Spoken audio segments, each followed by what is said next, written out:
Piala Dunia ini semua pelaksanaannya yang menghandle adalah FIFA. Jadi Solo Indonesia itu hanya jadi LOC aja lah, gitu, lokal organizer. Jadi kayak Piala Dunia dia cuma bilang tuh, Mas mau lapor, Mas, ini Mas saya bantu Piala Dunia. Jawabnya simpel kok, disuksesin loh Mas. Gitu. Terus nanti kalau ada apa-apa kasih tahu aja, udah enak. Jadi kita itu dikasih kebebasan untuk apa sih yang dimaksud Mas Gibran. Ketika dia jadi wali kota, target utamanya waktu adalah Persis. Kalau kemarin kita berada di tengah kota Solo, di keramaian kota Solo, kali ini kita bergeser ke Stadion Manahan yang kini hidup karena akhir-akhir ini menjadi tempat gelaran ajang sepak bola bergengsi di kota Solo. Dan ngomongin soal olahraga dan juga sepak bola, saya ditemani oleh salah seorang yang namanya sangat berkaitan sekali, apalagi dengan nama Persis Solo. Oke, ini dia ada Pak Ginda. Loh, apa kabar Pak Ginda? Baik, semangat pokoknya. Semangat terus ya Pak ya? Semangat terus, semangat olahraganya kelihatan banget ini, semangat sekali. Jaya. Jaya katanya. Oke Pak, Bapak ini merupakan, dulu pernah menjadi manajer venue Piala Dunia U17. Betul. Dan sekarang menjadi ketua panitia pelaksana Persis Solo. Betul. Katanya, dengar-dengar katanya ini masih ada keturunan darah biru dari Keraton Kasunanan, betul nggak sih Pak? Betul. Tapi darahnya tetap merah sih. Oh, darahnya tetap merah ya. Secara medis darahnya merah ya Pak ya. Itu gimana tuh Pak silsilahnya? Kebetulan ibu saya itu adalah anaknya dari Pakubono ke-12. Sehingga Pakubono yang sekarang, raja yang sekarang itu adalah pakde saya. Boleh diceritakan dong tentang bagaimana kemarin menjadi manajer venue Piala Dunia U17, ada yang nggak cerita unik? Kalau jadi manajer venue Piala Dunia, jadi Piala Dunia itu kan memang ada 4 kota yang dilakuin di Indonesia. Surabaya, Bandung, Jakarta, dan Solo. Nah, Solo dipilih untuk pembukaan dan penutupan. Kemarin FIFA memanggil, mewawancarai beberapa kandidat untuk jadi venue manager, termasuk dari Solo. Kebetulan saya dapat mencoba untuk mengajukan diri sebagai salah satu venue manager. Dan akhirnya mereka tahu karena background saya ada di Persis Solo, selama ini juga jadi panpel Persis Solo, akhirnya diwawancarai. Cuman agak susah juga sih wawancaranya ya. Karena pakai bahasa Inggris. Tapi lancar ya Pak pasti? Ya, yes no lah pokoknya. Sama oke. Bisa lah. Oke, ada pengalaman unik mungkin selama gelaran tersebut? Ya, Piala Dunia ini semua pelaksanaannya yang menghandle adalah FIFA. Jadi Solo Indonesia itu hanya jadi LOC aja lah, gitu, lokal organizer. Tapi semua supervisi itu dipegang oleh orang-orang FIFA semua. Nah, yang unik adalah saya ini sebelum jadi panpel, sebelum saya juga pernah jadi IO, sampai sekarang pun masih jadi IO, tapi begitu ada gelaran Piala Dunia, pengalaman membuat saya begitu kagetnya karena semua kaitan hal-hal kecil apapun itu diatur sedemikian rupa oleh FIFA. Iya, betul. Nah, yang unik adalah misalnya kalau kaitannya dengan FIFA, FIFA selalu mengatakan mau Piala Dunia U17, U20, Piala Dunia yang Qatar, aturan mainnya sama, yang membedakan hanya mungkin penontonnya lebih banyak, tapi SOP-nya, standar operasinya sama semua. Jadi kita banyak belajar dari sana, dan harapannya nanti memang kalau sudah selesai Piala Dunia ini bisa kita terapkan di liga-liga selanjutnya. Yang unik adalah FIFA selalu mengutamakan keselamatan dan keamanan. Itu saklek ya Pak ya? Saklek, tidak ada alasan.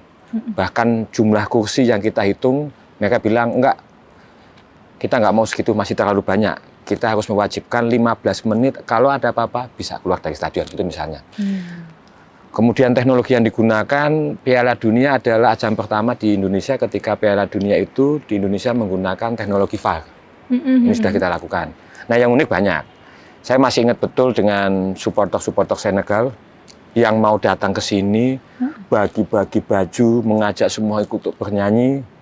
Saya masih ingat ketika tim Jepang selesai main, keluar dari stadion dan kita buka ruang gantinya, ternyata tidak ada yang perlu kita bersihkan. Udah bersih. Semua sudah bersih, Wah. semua sampah sudah dimasukkan kantong, bahkan dia mengucapkan dengan 3 bahasa di papan pengumumannya mereka itu yang buat taktik permainan, dia menulis langsung terima kasih untuk Indonesia. Wah, keren Iya, banget. itu yang bikin saya, wow ini gila ini. Merinding gitu dengernya, Pak. Ya.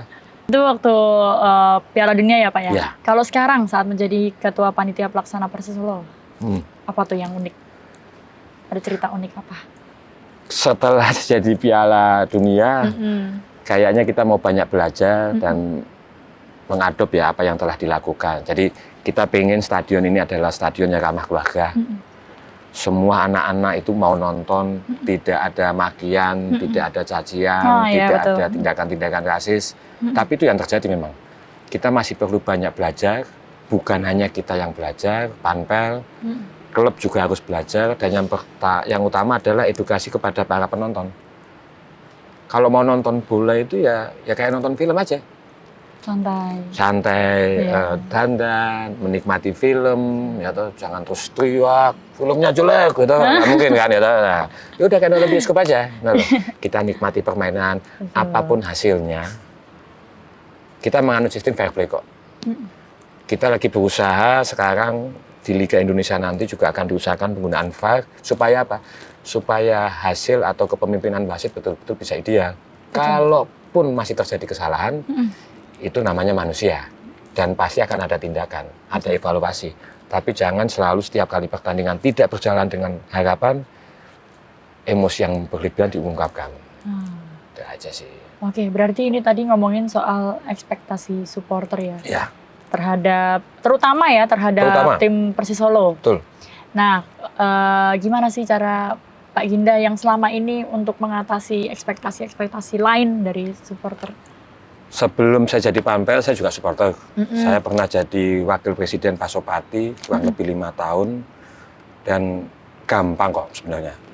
Komunikasi dan koordinasi. Supporter itu kebanyakan anak-anak muda, laki-laki semua yang punya jiwa yang semangat. Yang berlebih-lebih.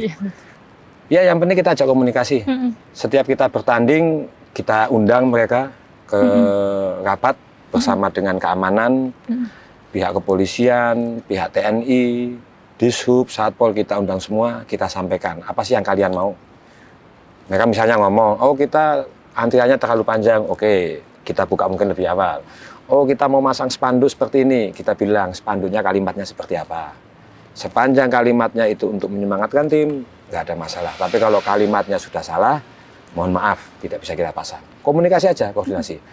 Apapun kita sampaikan, kita punya banyak masukan misalnya, tolong dibuat jalur buat anak-anak khusus, oke. Dan itu sudah kita lakukan setelah belajar banyak dari Piala Dunia.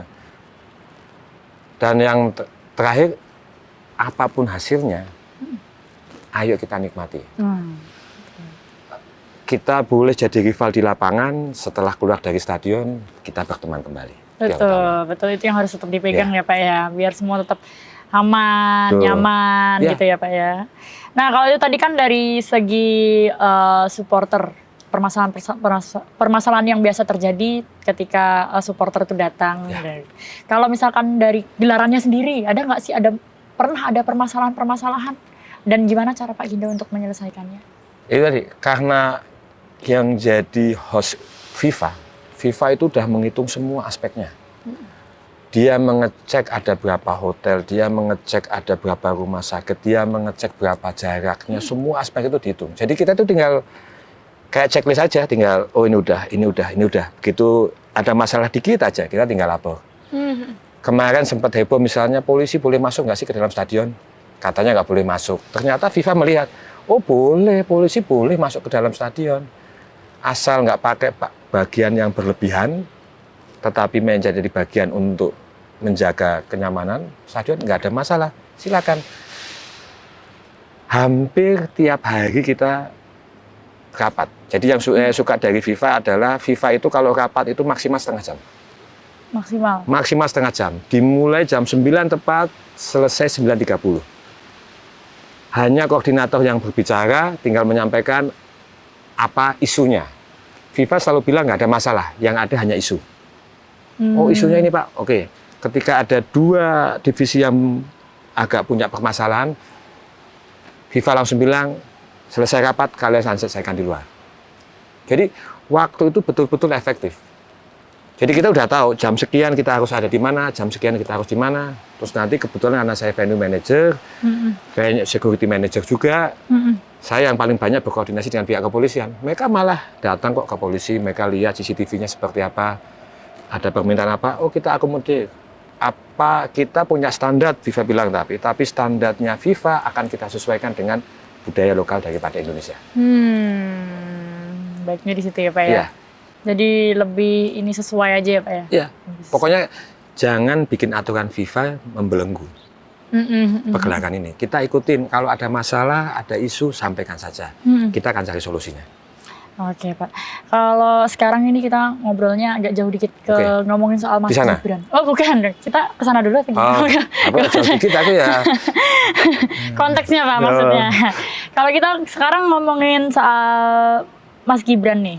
Gimana sih kedekatan Pak Ginda sama Mas Gibran? Apalagi kan Mas Gibran waktu kemarin jadi wali kota, Pak Ginda jadi ketua Panpel, kan pasti ada hubungan yang dekat kan itu.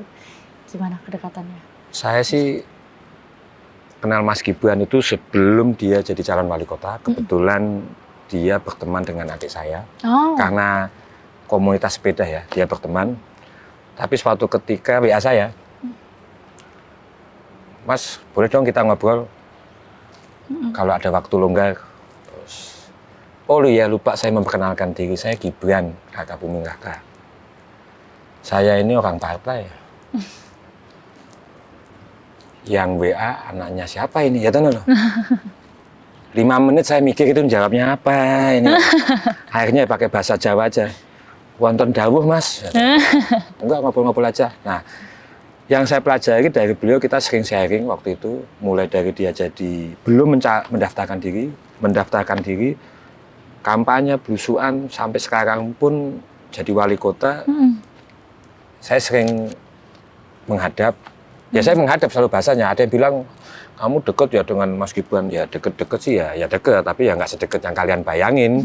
Itu dia punya itu, karena agak sungkan saya untuk berbicara belak-belakan dengan dia, karena di satu sisi dia berada di atas saya secara organisasi. Dia wali kota, dia anak presiden, saya cuma anggota dewan, masih berada dalam partai. Tapi Mas Gibran adalah tipikal orang yang selalu menyampaikan. Bahkan ketika dia jadi wali kota, target utamanya waktu itu adalah persis.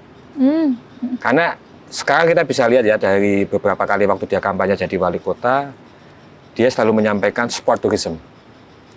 Jadi bola itu bukan hanya sebuah pertandingan bola, tapi bisa jadi pariwisata juga. Makanya beliau menginginkan Persis ini bisa berlaga di kompetisi yang paling atas, yang nonton bisa begitu banyak. Nanti kalau yang nonton banyak, mereka akan kuliner, mereka akan nginep di kota Solo, mereka akan menikmati objek-objek wisata yang lain di Solo. Dampaknya luas ya Pak? Itu yang mereka bilang. Karena pariwisata itu bukan hanya masalah jalan-jalan. Pariwisata bagi pemerintah itu adalah bagaimana menghasilkan pendapatan untuk kota. Ya kita lihatlah 17 skala prioritas ya yang Mas Gibran selalu gaungkan ya. Harapannya kan ketika ada orang datang, ya paling tidak 5 skala prioritas itu dia kunjungi. Mangkunegaran sudah direvitalisasi, Masjid Zayed sudah terbangun, Solo Safari, Stadion Manahan. Bayangkan saja nanti ada wisatawan datang ke sini nonton bola, aku mau nonton, mau sholat di masjid kah, nyobain. Aku mau mampir ke Mangkunegaran, aku mau mampir ke Solo Safari. Kalau mereka nginep 3 hari di kota Solo, berapa banyak pemasukan ke kota Solo? Karena Solo beda dengan kota lain. Kota lain mungkin punya sumber daya alam yang menghasilkan. Kalau Solo hanya mengandalkan jasa, dan dalam hal ini jasa pariwisata. Betul sekali. Kalau menurut Pak Ginda sendiri nih, secara pribadi ada nggak sih keunikan dari Mas Gibran yang menjadi daya tarik tersendiri? Menurut Mas Gibran, wah keren banget, kagum sampai Pak Ginda tuh kagum sama Mas Gibran. Kagum sih enggak ya, dia sukanya nyinyir ya. Ya toh, sukanya bercanda. Enggak, yang bikin saya kagum itu apapun dia selalu bercandain. Tapi beliau adalah tipikal orang yang sedikit bicara, banyak action. Jadi kayak Piala Dunia dia cuma bilang tuh, Mas mau lapor, Mas, ini Mas saya bantu Piala Dunia. Jawabnya simpel kok, disuksesin loh Mas. Gitu. Terus nanti kalau ada apa-apa kasih tahu aja, udah enak. Jadi kita itu dikasih kebebasan untuk apa sih yang dimaksud Mas Gibran. Ya. Tapi beliau tidak pernah ngomong, jangan gini. Dan dia selalu, yang saya kagumi, dia selalu respect dengan orang lain. Saya berapa kali menghadap dan ketika pulang bisa dipastikan Mas Gibran selalu mengantar siapapun tamunya sampai ke mobil. Wah. Jadi ketika kita masuk ke balai kota, kita ketemu dengan sekretariat, kita mungkin antri atau mungkin bisa langsung masuk. Tapi siapapun tamu yang bisa masuk ke dalam menemui Mas Gibran, pulangnya pasti diantar sampai ke mobil. Jadi ketika lagi heboh-hebohnya waktu itu nggak beretika, aku bilang, ya itu Mas Gibran. Anak muda, gimmick-gimmick aja, jangan diambil aja. Bercanda-bercanda ya. Kalau salaman, kalau mau tahu, dia selalu sukanya kan menundukkan banget kan. Nah kalau sama saya duluin. Jadi sebelum dia nunduk, aku udah nunduk duluan. Ya tahu loh. Ya udah, tapi dia malah ketawa, bercanda-bercanda aja. Itu yang aku suka. Kalau WA, paling aku nggak pernah aku WA dia yang aneh-aneh atau yang panjang-panjang, langsung to the point aja. Mas, ini ada ini nih. Belum tentu dijawab. Belum tentu dijawab, tapi pasti dikerjakan. Wah. Itu tipikal dia banget. Banyak yang ngomong nggak, aku WA Mas, kok nggak dijawab-jawab ya? Nggak usah nunggu jawaban, nunggu aja realisasinya. Benar, udah dibetulin. Tapi dibalik bercanda-bercandaannya, gimmick-gimmicknya Mas Gibran tuh dibaliknya tuh keras nggak sih Pak orangnya? Keras, sebenarnya keras. Paling gampang sih kalau lihat sosmednya ya kalau menurut saya. Kalau sosmednya kan kelihatan, di Twitter dia bercanda-bercanda aja lah, nyantai ngomongnya. Di IG dia lebih normatif menyampaikan, oh ini loh ada tempat baik, oh ini ada layanan baru, gitu. Tapi saya yakin kok dari situ pasti ada ketegasan. Saya kan selain jadi panpel kan juga berkiprah di legislatif. Saya sering tanya kok sama teman-teman dinas, seperti apa Mas Gibran? Wah, yang penting cak-cek, gitu loh, langsung dikerjakan. Bahkan kalau mau tahu nih melenceng dikit ya dari Piala Dunia, di Pemkot itu ada layanan ulas. Wah itu kalau ada dinas yang dikritisi diulas, wah itu dinasnya udah keingetan semua itu. Itu langsung dicari ini apa sih yang jadi masalah, sehingga nanti kalau ditanya langsung bisa klarifikasi apa sih yang sebenarnya terjadi. Itu yang saya suka. Berarti Mas Gibran tuh langsung merespon ya biasanya? Respon. Responsif. Ya. Kalau ngobrolin soal sepak bola, seberapa sering ngobrolin sama sepak bola sama Mas Gibran, Pak? Kalau sepak bolanya enggak ya, tapi beliau tuh selalu datang melihat ketika dirasa perlu. Jadi saya pernah ingat Piala Dunia, AFC, terus ketika pernah itu Piala Presiden, waktu itu ada tim Sleman datang ke Solo dengan jumlah penonton kurang lebih 12.000 orang. Berangkat nih dari Sleman. Saya lapor, Mas ini Sleman mau datang sekitar 12.000. Saya udah koordinasi sama Sleman, polisian, gitu. Datang, nggak nonton, ditemuin di depan. Disalamin semua, koordinatornya BCS itu ketemu saya kenalin. Loh, Mas Gibran? Iya, mau ngobrol. Serius Mas? Ya udah ketemu aja, ngobrol. Terus Mas, nggak apa-apa ya, nyantai aja ya. Pokoknya nonton yang asik aja. Oh ya semua. Jadi style dia memang lain ya, mungkin karena anak muda. Terus ya kita coba, kenapa enggak? Dia tipikal enggak. Yang sulit itu cuman kalau suruh pidato. Gitu. Dilihat aja dah. Kalau hal-hal yang terlalu resmi, dia malah nggak begitu. Menurut saya ya, dia nggak begitu suka. Dia kalau ngomong ya to the point. Saya berapa kali bawa komunitas untuk ketemu dengan mereka, saya selalu sampein, nggak usah bawa proposal. Gitu. Udah bawa aja USB 1, videomu, eventmu kayak apa, Mas Gibran nanti udah tahu kok eventnya seperti apa. Itu beberapa kali saya pernah ketemu anak-anak cosplay, komunitas cosplay, mau bikin event, minta tolong saya, Mas kita mau ngundang Mas Wali dan mau ketemu minta restu, oke. harus bawa apa-apa kan nggak usah, udah bawa video aja. Yang waktu itu rame ya Pak ya, Iya. di Twitter juga. Ditonton, udah. Yang lucu waktu itu, yang lucu nih yang bikin kelihatan saya jadi tua. Gitu. Anak-anak cosplay itu datang pakai baju cosplay semua. Ya kan? Aku kan kaget. Kok pakai baju ya? Ya udah nggak apa-apa, memang acaranya cosplay. Nah, ketika kita udah duduk, dia tahu semua karakter yang datang. Wah. Terus kan aku jadi kelihatan tua kan. Mas kok tahu tuh Mas? Iya, saya kan juga suka nonton. Oh, ya, Mas Gibran suka nonton. Katanya dia, tapi dia hafal semua karakter dia hafal. Jadi kan, itu yang saya kagumi. Apa yang kita nggak ngira, ya tentu. Dan itu yang bikin saya merasa ya anak muda, bagaimana nggak dekat dengan anak muda.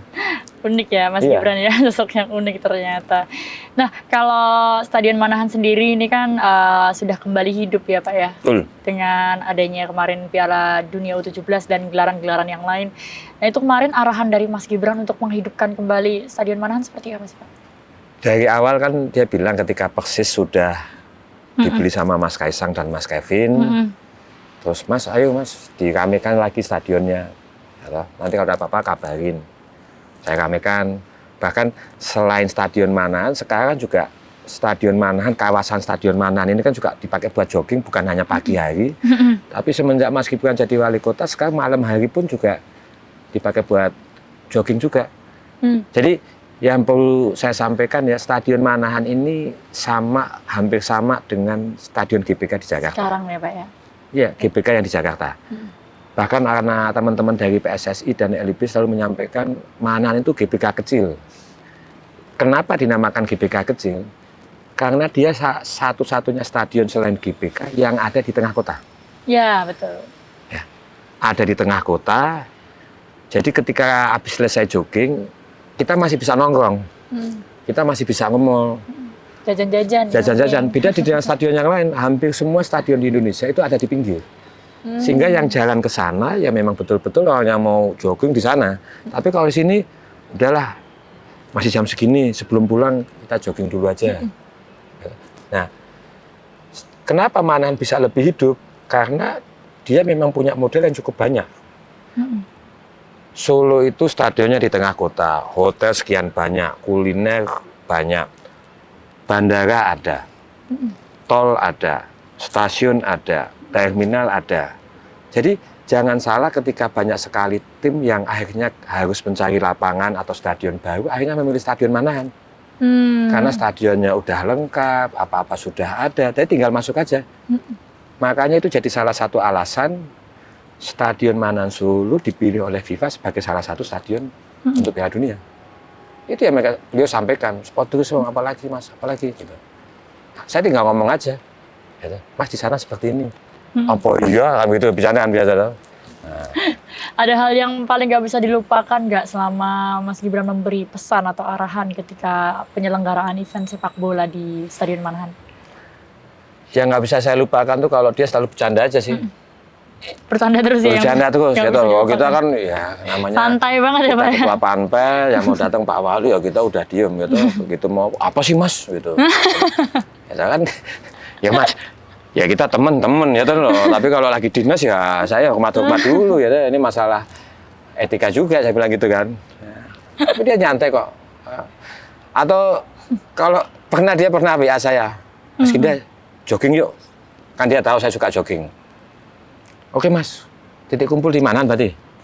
Aku pikir dia mau ngelihat Manahan waktu itu. Karena dia kan sukanya ngelihat wilayah itu belum tentu secara kedinasan. Bisa naik sepeda, bisa jalan kaki, ngajak jogging.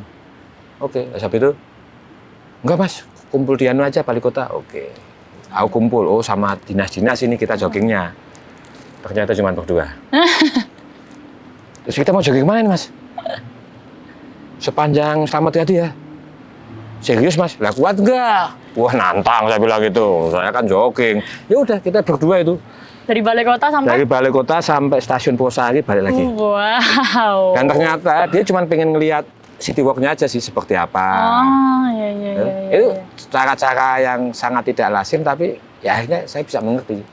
Oh seperti ini ya stylenya ya. Dan di saat santai ya Pak biasanya dia. Ya, apa aja dia manfaatin kok. Jadi ayo jogging sambil lihat-lihat. Itu dimanfaatin aja.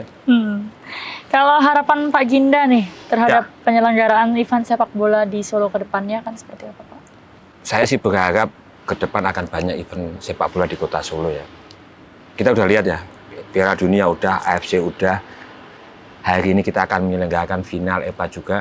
Ke depan kita berharap mungkin ada tim luar negeri main di sini. Ya mungkin bukan tim-tim besar ya seperti MU atau Madrid ya. Tapi mungkin level-level Liga 1 papan menengah seperti Crystal Palace mungkin ya. Ya. Karena bisa dibayangin ya untuk menyewa stadion GBK saja itu bisa sampai MM-an. Sedangkan nyewa stadion Manahan itu hanya sekitar 100 jutaan. Jadi IO-nya siapapun punya peluang untuk menjadikan salah satu alternatif klub-klub timnas lain yang main di sini dengan kapasitas tidak sebesar GBK dengan biaya yang jauh lebih rendah. Dan kalau itu terjadi, yang untung kan juga Solo. Betul. Ya toh, hotel penuh, kuliner rame, ya toh. Kita dapat PAD yang banyak. Belum lagi hospitality kita yang nggak kalah. Orang-orang FIFA itu bingung sama orang Indonesia, kenapa orang Indonesia itu terlalu ramah. Jadi dikit-dikit, halo, dikit-dikit, halo, ya toh loh. Mereka terlalu ramah. Atau ada kejadian lucu sih waktu itu, salah satu orang FIFA tanya sama saya, Dinda, saya mau makan rendang, dia bilang gitu. Oh, kenapa mau makan rendang? Itu bukan Solo, saya bilang gitu ya. Enggak, saya dikasih tahu di rumah makan Padang gitu. Oh iya ya, nah, kebetulan dia nginep di Alila kan waktu itu. Saya bilang di depan tuh ada rumah makan Padang Pak. Mister, kamu ke sana aja. Besoknya saya dimarahin. Kenapa? Dinda, kamu gila kamu. Saya cuma mau makan rendang, tapi saya dikasih lawuh banyak sekali. Saya suruh Pak, saya kasih tahu yang dimakan, Mister, itu yang diambil. Saya makan sayur pedas sekali. Oh, sayur apa? Warnanya hijau. Ah, itu sambal hijau, aku bilang gitu. itu kejadian-kejadian lucu.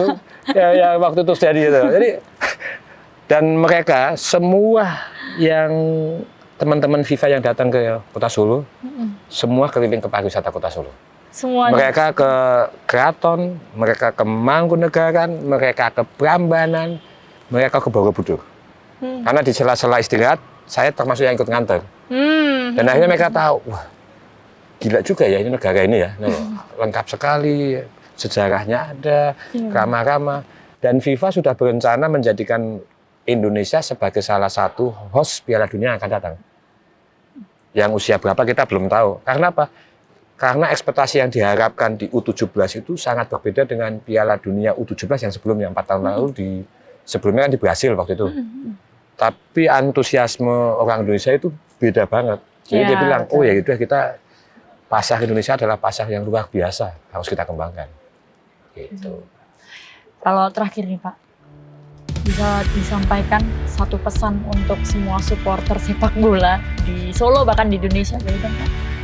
Ya, sepak bola Indonesia mungkin belum sempurna, tapi kita berharap, bersabar, mari kita kembangkan, kita jaga atmosfer, kita yakin bahwa Indonesia nantinya bisa jaya.